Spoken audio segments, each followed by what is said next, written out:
Hi, everybody. Welcome back to the Chamber's YouTube page, and for our Facebook friends as well, we're joined now by Dan Beecher, and Dan just presented our Wake Up Goshen message today. And Dan, talking about Horizon 2.0, you are the chair. Give us a little background briefly about Horizon 2.0.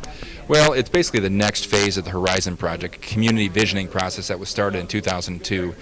This time around, we are choosing to focus on the singular issue of education. And so we started that process back in November of 2009 and have been working on developing the initiative since that time.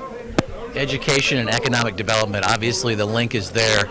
Has it been an educational process for you and the Horizon Project Steering Committee to learn and delve more into that subject? Absolutely, and the tie between economic development and educational attainment in your community has never been more clear. And unfortunately, right now, the metrics of our unemployment rate and our lack of, at least on paper, educational attainment is pretty clear, and we are suffering because the diversification that everyone talks about by expanding to more high-tech, high-wage, high-knowledge jobs, frankly, we have not done a great job of diversifying our workforce, and therefore we've been subject more to the economic downturn than communities that have more of a broader economic base and have achieved higher levels of success in their educational attainment as well.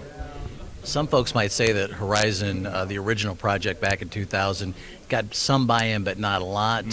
This project, however, it looks like in your message today that you presented to our members at Wake Up, looks like it has great buy-in, particularly from the school folks around the county.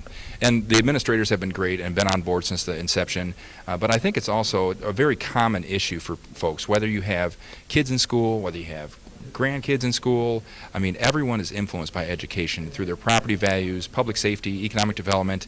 It's an issue that touches everyone's life in some form or another, and I think that's why people have recognized that this is an initiative with some merit because, again, they can relate it very easily to their own lives.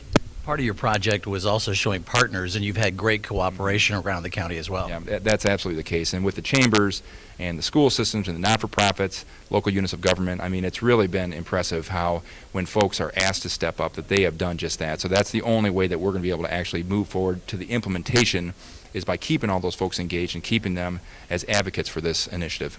You helped educate about 60 members of the Goshen Chamber who were here at Wake Up today. How does that process continue? Well, there's a lot of different steps to this, to the implementation of the Horizon Education Initiative, and one of them is going to be advocacy for this. When the plan is finalized, that we're going to need cheerleaders out there and folks that are willing to step up and say, yes, we need to make an investment in our public infrastructure, public education infrastructure, and so that's where I'm going to hopefully be able to count on some of these folks to step up with a little more knowledge through the presentations, that they will step up and help us to forward that when it gets time to go truly public and get in front of the elected leaders.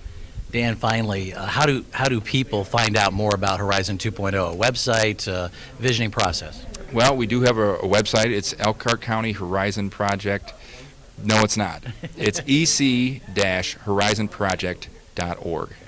And so that's the way. It's all kinds of background on it, contact links, and things like that. So we certainly appreciate people's involvement, and obviously they can call me with any questions if that come up as well.